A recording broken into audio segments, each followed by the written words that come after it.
wasn't ready. Hello, and welcome to the Military Authors Takeover at the beautiful Veterans Grown America here in Virginia. Stop by, check out all the veteran entrepreneurs and all the great programs that they're having. This event is sponsored by Columbia Southern University. I'm Todd Simmer. This is Dee Mosley, and we are honored to have an amazing local business owner, entrepreneur, author, and all around great community leader here.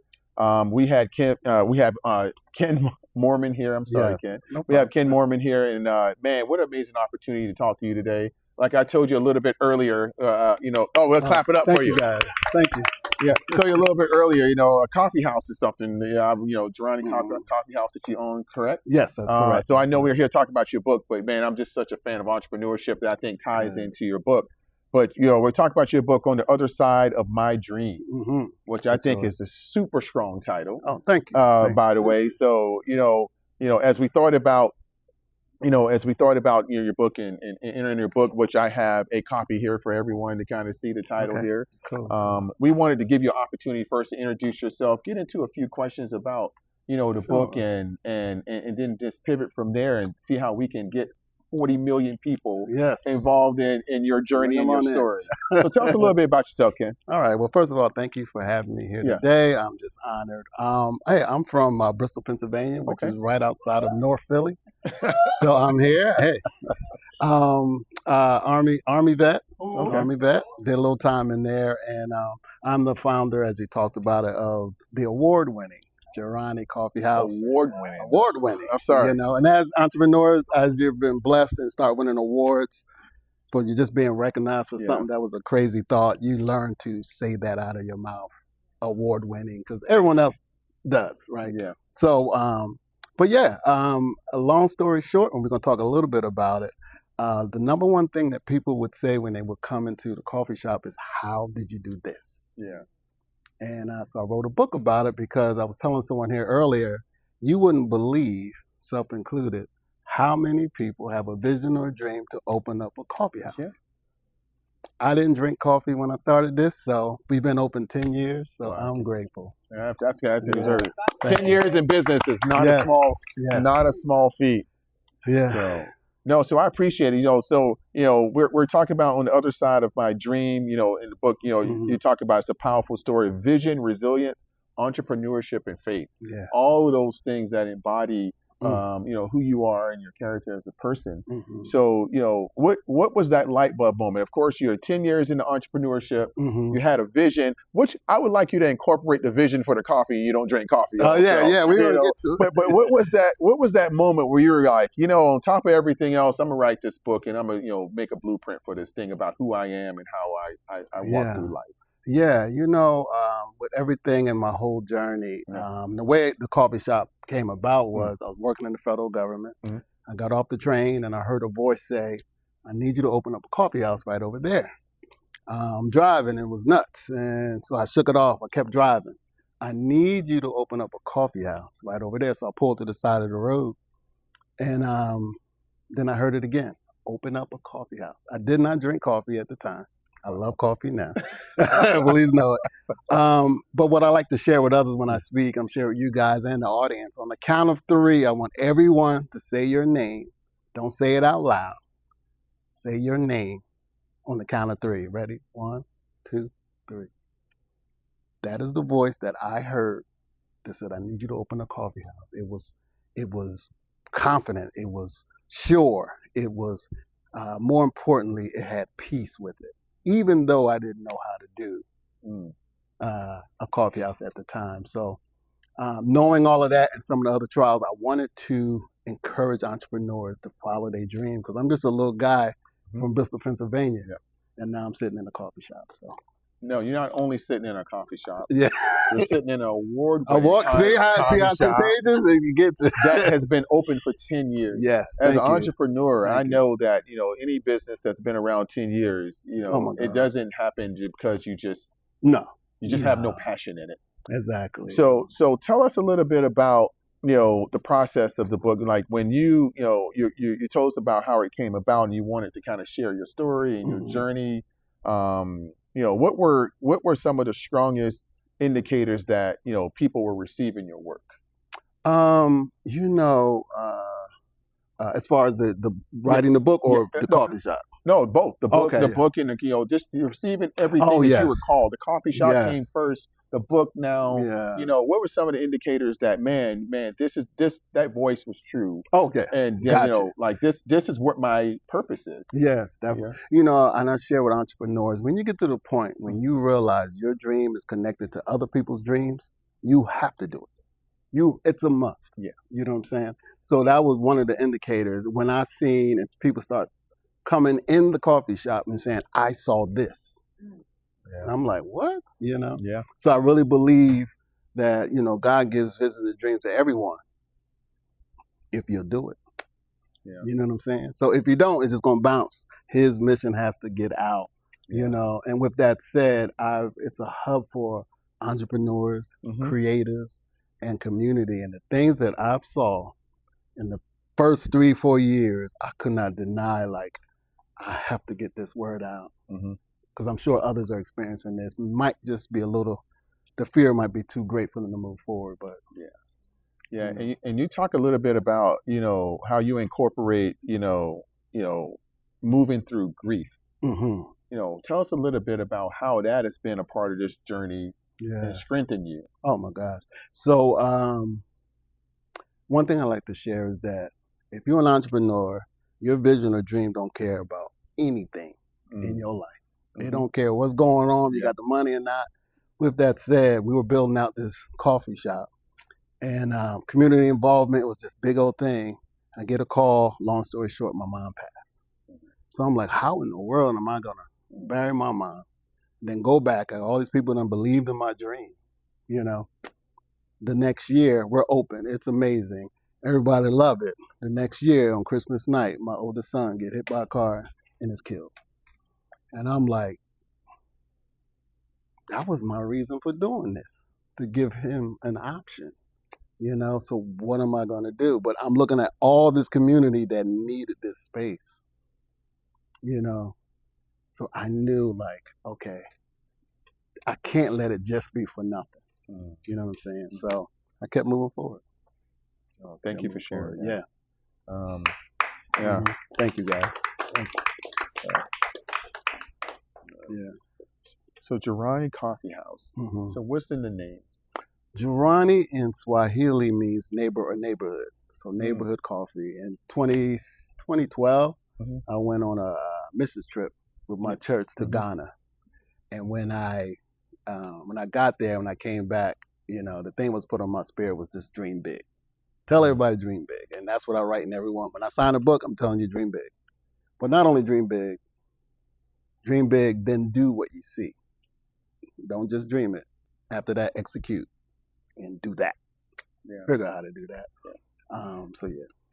I love you. So you say tell people to dream big. I know a lot of us talking little quotes and different things, and like it's lessons. I call them life lessons and stuff. So what are some of the favorite? If I was to ask, I know a lot of people in here know you. I know that if I was to walk around to, everyone who's known you for 10 years and say, if you was to give me one quote that Ken is like, if I would say Ken Moran, and what would you say back? Let's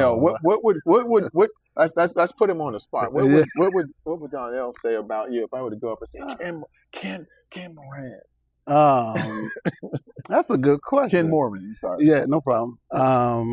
Man, and I say so many things. I'm told. So give us your top 3 lists of things that if you had 3 billboards going down I-95, what will you want those 3 billboards to say? Oh, wow. And signed by your name. Oh, wow. One is definitely dream big. Yeah. The other one is, what do you need? Okay. What do you need? What do you need? Yeah, we'll come back to that. And that would hit you. And I always talk about, in the realm of area of entrepreneurship, how's your team? How big is your team? Do you have a team? Yeah. So I talk about that a lot. All right. Let's go back to the middle one. You said you wanted to go back. Oh, yeah. As I learned along this journey is that, and I try to share, I meet with people. People say, hey, can we meet? I finally meet with them. Yeah. And the first thing I asked them, hey, what do you need? 9 out of 10 of them will go like this. And I said, don't ever be in a position where you can't answer that. Always have something, and just even if it's high level. Okay, this is what I need. Hey, I got one coffee shop. I need about 5 million. You don't know who has what type of money, what type of support. I'd be like, so. Yeah. Be like, oh, yes. And I've seen it. Yeah. And where that comes from is because I've learned over the years, coffee shops put everyone economically on the same level. The coffee costs the same. We all spend that. Where the mayor comes in there once a week, and you can talk to the mayor inside of Girani. But if you got to go to City Hall, you got to make an appointment. Yeah. So so I realized there's millionaires here. There's people who didn't eat last night in here, and there's everything in between. What you need is in here. Someone in here has everything I need. They just need to be obedient and give it to me. So I just throw it out there, you know. Man, that is super powerful, man. I'm telling you. And something we talk about, I know a lot of folks don't, powerful questions. Like, I did some years as a coach, and it's powerful questions. Like, you can ask a very powerful question to be transformative, right? To somebody's life. And I think that, I go back, it was all day we've been interviewing veterans, and I think at least 5 or 6 times it has been reflective to my life. And I think, your question of what do you need at 19 years old in Montgomery, Alabama, that was the most powerful question that was asked for me at the lowest point of my life. What do you need? And like you said, you got to be prepared you have to be prepared to receive that question, and you have to be prepared to act upon if you're the person that you have to give something back to you. Too. Exactly. And one of the most transformational people in my life asked me, what do I need? And I told them, I need help. And that person gave me everything to live. Wow. So I wanted to give that question power, even more power than it already has, and amplify that, because that's the first time outside of me saying that I've ever heard anybody use that as a powerful question. So that shows a lot about, you talk about that journey, right? Yes. So if an entrepreneur came up to you tomorrow and said, I want to open a coffee shop, what's your advice? The first thing I would tell them is, well, I'm gonna tell you what was asked of me. So when I said I went to a small local business center, there's this lady in there, and retired, but she's giving back. I said, I got this dream of a coffee shop, blah blah. She said, okay, are you prepared to spend all your 401k, all the money in your account, everything for this? And I was like, whoa. Thought about it. And as crazy as that seems at this time, I was like, yeah, I ain't crazy. And if I'm being honest, I spent all of my 401k. This is COVID now.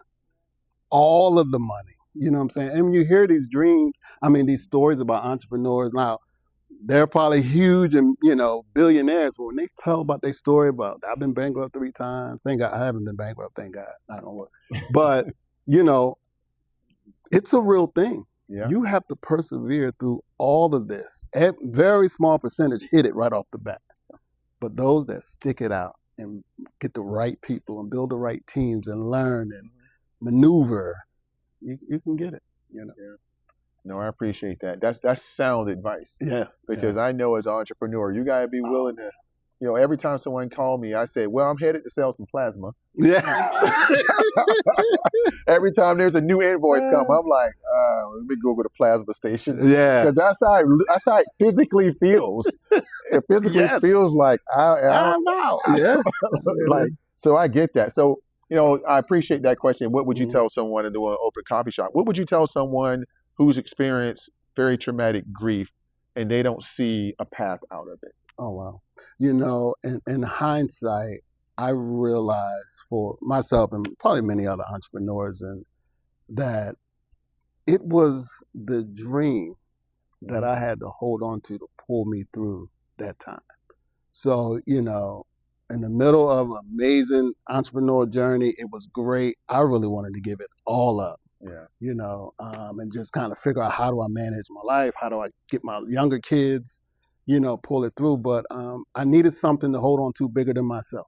And my dream was bigger than me at that time. and I held on to it, and it helped me believe not only in myself, in God, but in people that helped me pull me through. So holding on to that dream, even when you got nothing else. If you got a dream, hold on to it. It'll get you. And like you said, that dream was connected to Other people. Yeah. So Other people.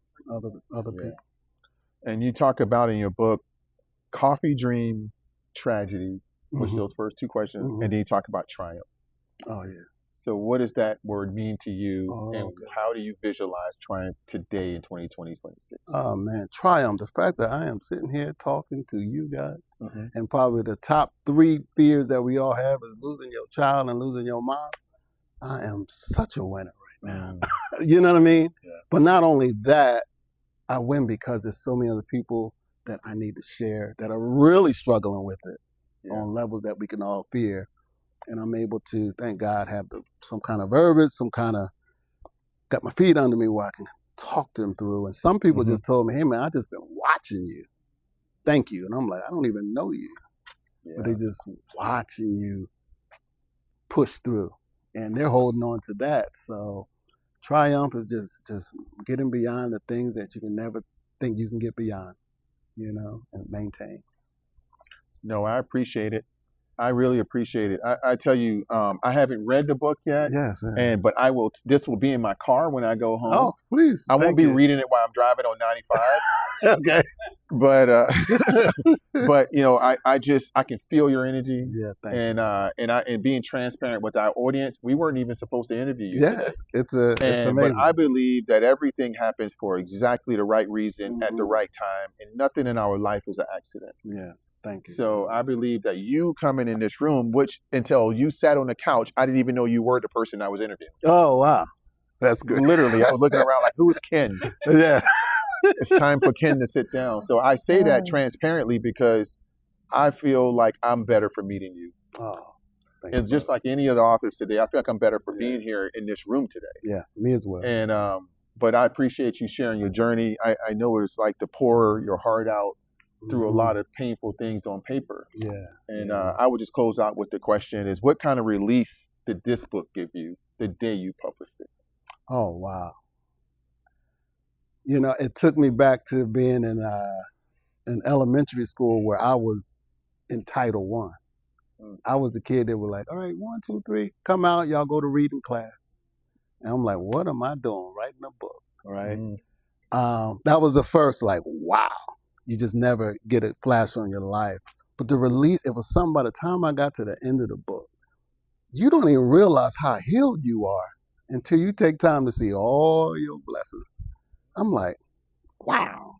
So that released me to seeing that allowed me to release some of the things I was still holding on to, because going through, was so emotional. And some stuff, it took me a little longer because, and I still don't read the book that much now because, I don't know where I'm at or do I want to relive it. And then I think about a year ago, I read it again. And I'm like, oh, I'm more healed than I thought. What I'm saying? I appreciate it. That's a common thing. My first book, which is all about pouring out my life, almost 6 years ago, 5.5 years ago, never read it. I tell you, it's like, never read a book since it's been published. I'll tell you. I know what the manuscript says, but I've not had so you're giving me some courage to say you just read it. So I'm going to read my own book now. Yeah, I think I'm ready. Another reason, another full transparency, other reason I got to read this because I would be interviewed and people are asking me lines, chapter this, and I'm like, oh my God, yeah. I wrote that. This is before AI, y'all. So I wrote this. And ain't nothing wrong with using AI. No, I appreciate it. No, I resonated because I'm like, I've never read my own book. I'll tell you. Somebody tell me something, I'll be like, yeah. Yeah, I go back. Yeah. But no, so Ken, tell us first and foremost where we can come get some of that delicious coffee, fellowship. tell the mayor about our sewage and plumbing and Yeah, everything. get it right there. Drainage. And where can we come fellowship? I don't live near here, but I would support you. I'll at least that make would a be trip great. down here the next couple of weeks. I'll make D drive also. Yeah, come on, We'll man. have our meeting there at your coffee shop. Oh man, please. He's very serious. So. Oh yeah. and also where we can find. And where can we find your yeah. book? So where can we come meet up and drag Suzanne out also and get some coffee? You guys come on. And where can we buy the book? All right, cool. Girani Coffee House is located in Old Town, Manassas, 9425 West Street, Manassas, Virginia. If you go to the train station, you'll see us. We're right on across the train track. Book is sold at mahoganybooks.com, Amazon.com, and KenMoorman.com as well. So. Ladies and gentlemen, Yes. Ken Moorman, the man, the myth, the legend. Thank you, guys. Thank you, guys. All Thank you right. very much. Man, this is great. That was Thank you.